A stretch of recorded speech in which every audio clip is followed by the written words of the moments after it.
Sometimes, no matter how much time passes or how circumstances change, certain connections seem to resist every opposing force. There are encounters that leave deep marks, as if they were written on a plane beyond rational understanding. When everything seems to have ended, something awakens, a dream, a memory, a symbol, and the universe begins to whisper signs of a reunion. But is it really destiny at work, or the manifestation of an inner process demanding to be understood? Amid synchronicities and omens, the feeling arises that what once separated was never truly finished.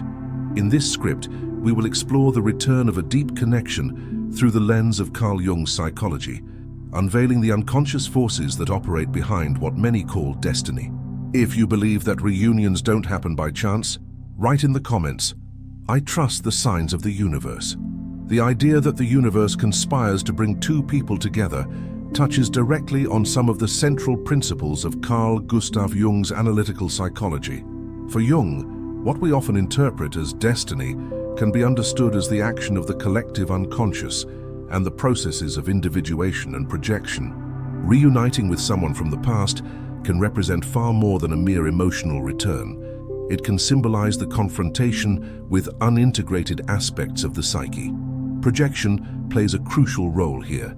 When we project onto another person the parts of ourselves we have not yet recognized, we form intense and seemingly inexplicable bonds.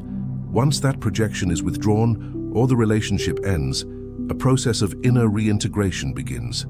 If a reunion occurs, it can be seen as a new opportunity for integration, this time with greater awareness. It is not merely a return to another person, but to a part of oneself that remains suspended in time. Another essential concept is the shadow. Many broken relationships carry unresolved dark material. The return may be a call to face these contents more maturely, transforming pain into wisdom and allowing the relationship to serve as a mirror of one's own inner evolution. Jung also spoke of the conjunctio, the union of opposites, masculine and feminine, conscious and unconscious. The return of a special person can symbolize this quest for wholeness, where meeting the other actually represents reuniting with oneself at a new level of consciousness. The universe then acts as a reflection of the soul, bringing back what is ready to be healed and transformed. There are moments when life feels carefully choreographed, as if invisible forces were working behind the scenes to place people, events, and signs along our path. An unexpected encounter with someone from the past may be one of these moments, filled with emotion, surprise, and an eerie sense of familiarity, as if it had been preordained.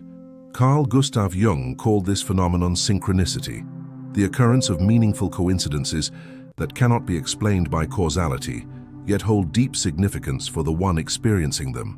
Synchronicity appears when there is a connection between an inner psychic state and an external event that, while not causally linked, coincide symbolically. This happens, for example, when someone starts thinking intensely about another person, and soon after that person reappears, sends a message, or shows up in a vivid dream. The rational mind tends to dismiss such events as coincidences, but from a Jungian perspective, they reveal a dance between the unconscious and the outer world, what Jung called unus mundus, a unified reality in which psyche and matter are not separate entities. When the universe seems to bring someone back, it may not be a random occurrence, but rather a reflection of what is emerging from the deep psyche. The unconscious, in its search for integration and growth, creates circumstances that place us face to face with contents that need to be acknowledged. The return of a meaningful person in this sense is less about the other and more about the internal need to recover something left unresolved, a repressed emotion, a forgotten identity, or a decision we avoided making in the past. These reunions often serve as catalysts for transformation. They arise when the psyche is ready for a new cycle. The symbol of reunion is an invitation to reflection. Why is this person returning now? What do they awaken in me? What remains unresolved within me? The answers to these questions often point toward the process of individuation, the path toward becoming who we truly are. In this context, the universe does not act as an external agent with a fixed plan, but as a symbolic mirror of the soul, revealing through outer events what is moving internally.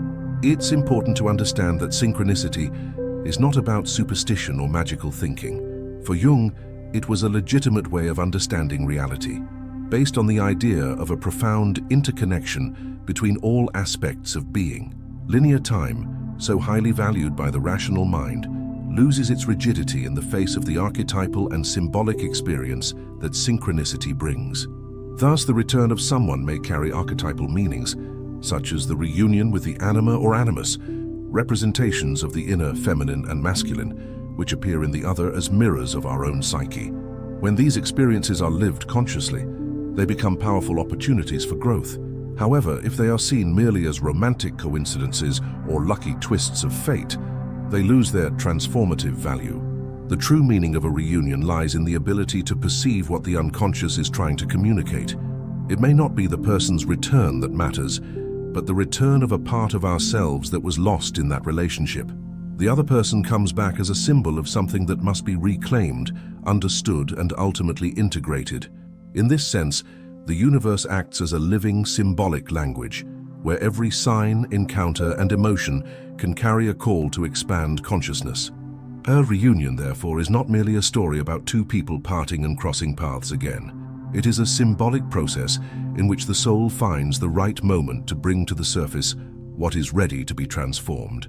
This is where synchronicity reveals its power, not as magic, but as a reflection of an unconscious that longs to evolve. When someone returns to our life after a long absence, the emotion of the reunion often comes loaded with expectations, memories, and above all, the illusion that something essential and unfinished is finally finding its closure. Yet, according to Jungian psychology, we must be cautious with this inner movement. What often returns is not the real person, but the projection we made of them, an idealized image built from our own unconscious contents. Projection is a natural mechanism of the psyche. From childhood, humans project inner aspects onto the external world as a way of coping with what is not yet fully conscious. In the realm of affection, this becomes especially evident.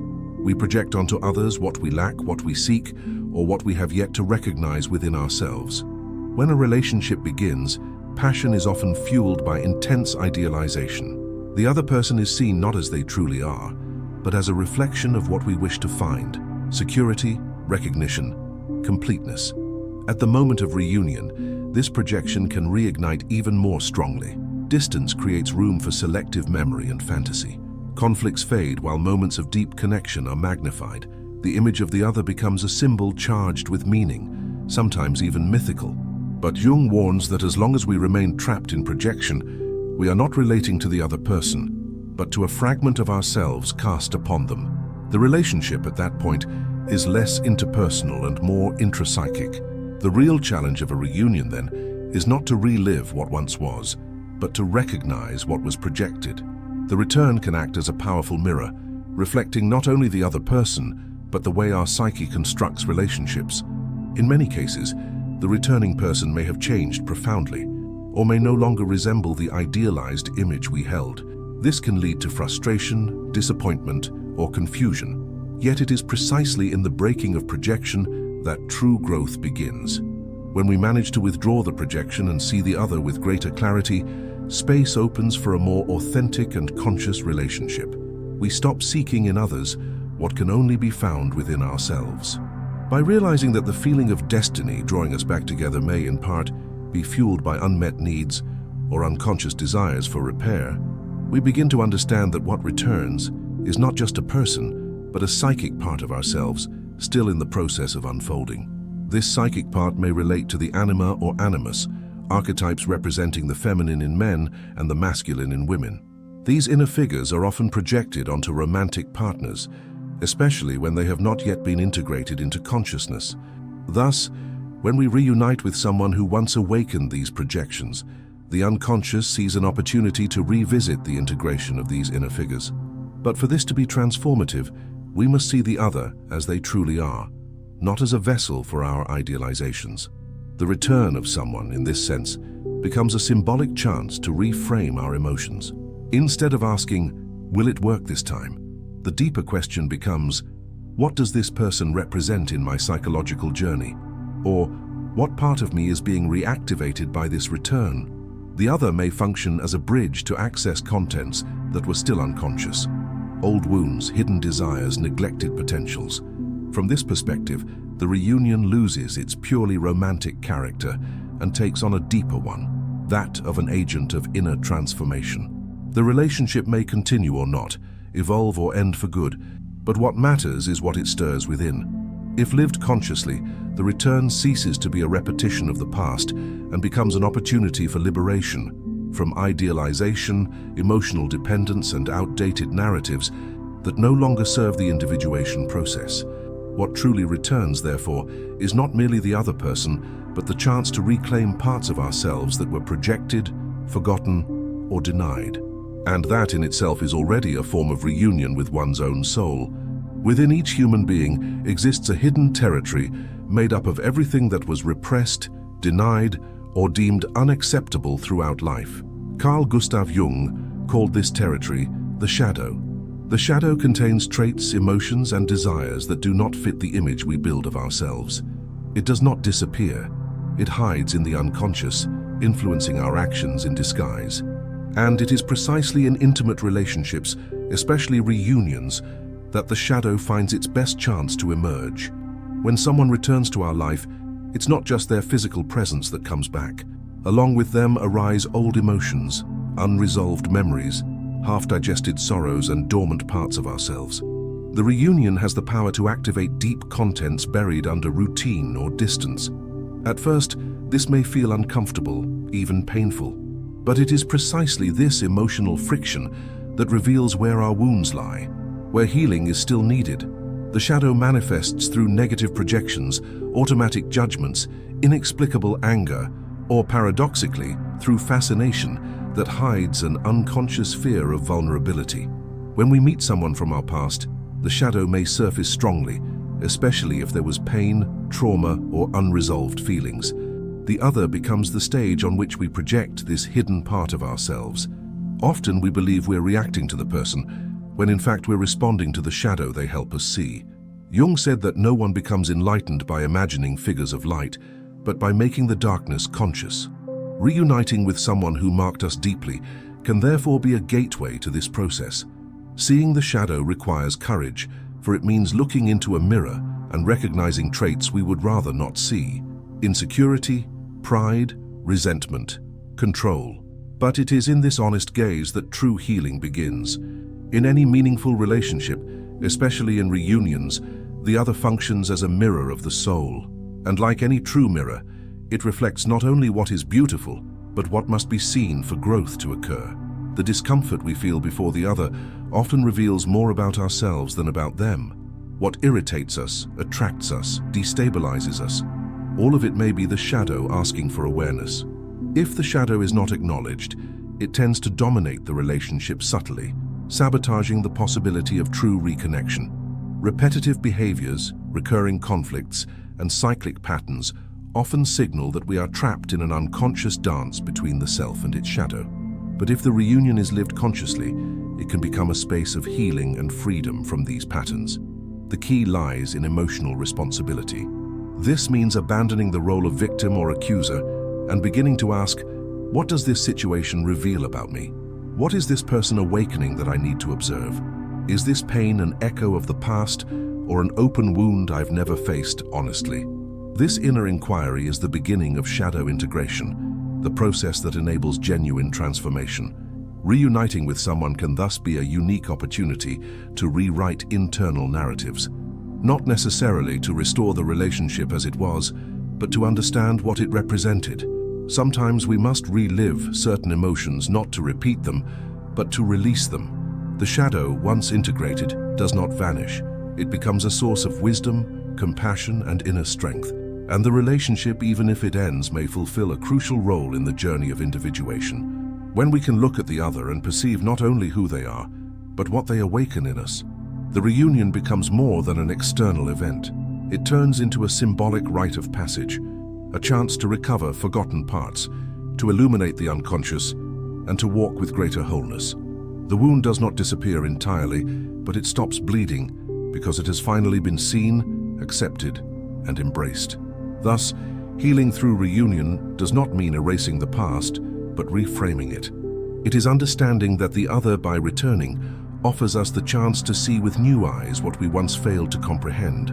And this act of truly seeing, with awareness, allows for the deepest kind of healing, the one that happens within. The idea that destiny is leading us back to someone may at first seem like a romantic notion, wrapped in the hope that everything has a higher purpose. But from the perspective of Jung's analytical psychology, this perception goes beyond mere sentimentality.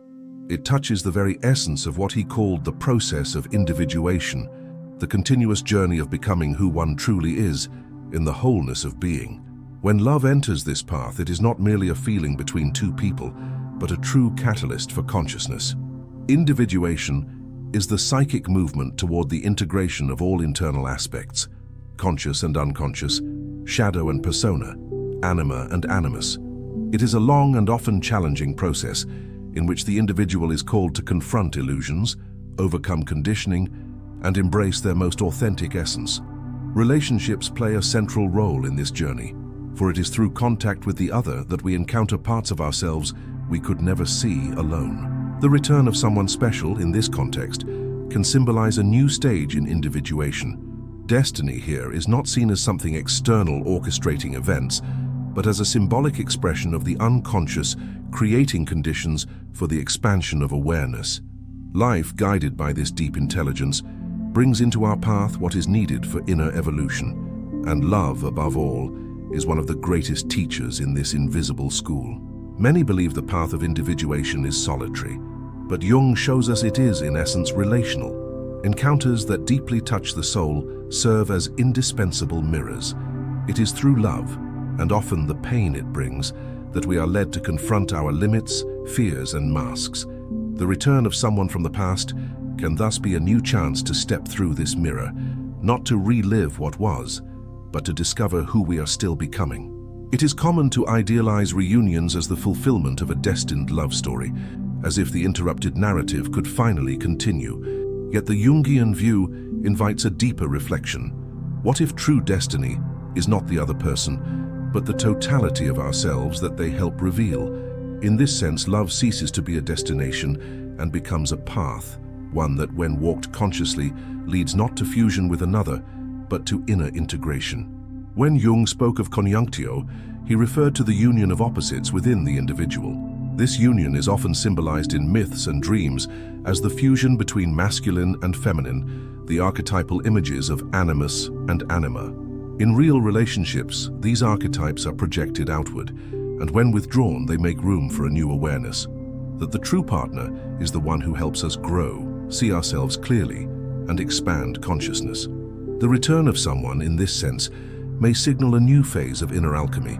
The person does not come back because the past must repeat itself, but because something remains unintegrated, a lesson, a fragment of the soul, a mirror that still needs clearing. The reunion may offer the chance to love with greater maturity, less neediness, and more presence.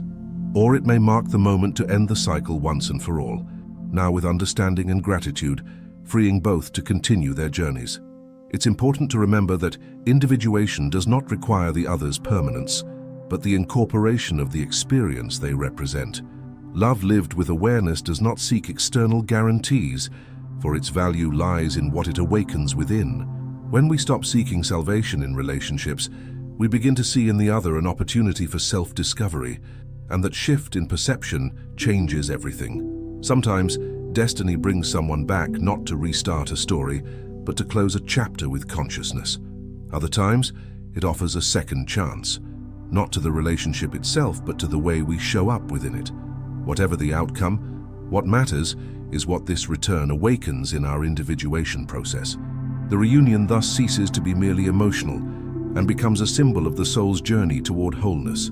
When love is lived as a path of self-knowledge, it stops being a quest for someone to complete us and becomes an expression of our own emerging totality.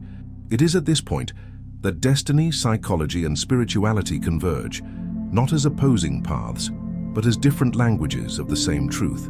And perhaps this is what the universe is truly saying when it brings someone back, that the time has come to recognize yourself, to integrate, and finally, to love with awareness. Some reunions are not mere coincidences. They carry the symbolic weight of a story that still beats within us despite time, silence, and distance. When someone returns, it is not just about resuming a broken bond, but about touching forgotten parts of the soul. Analytical psychology shows us that the real reunion does not happen outwardly but inwardly, with unexpressed feelings, with the unintegrated shadow, with desires still seeking recognition. From Jung's perspective, the universe does not act as an external agent deciding for us, but as a living reflection of what is ready to emerge in our process of individuation. The return of a loved one may indeed be a new opportunity for love, but above all, it is a chance for awareness. The other may stay or leave again, but what remains is the transformation that this encounter symbolizes. If this content has awakened deep reflections within you, subscribe to the channel and turn on notifications to continue following this journey of self-discovery and transformation. And before you go, watch the video appearing on your screen. It is the natural continuation of the path you began here.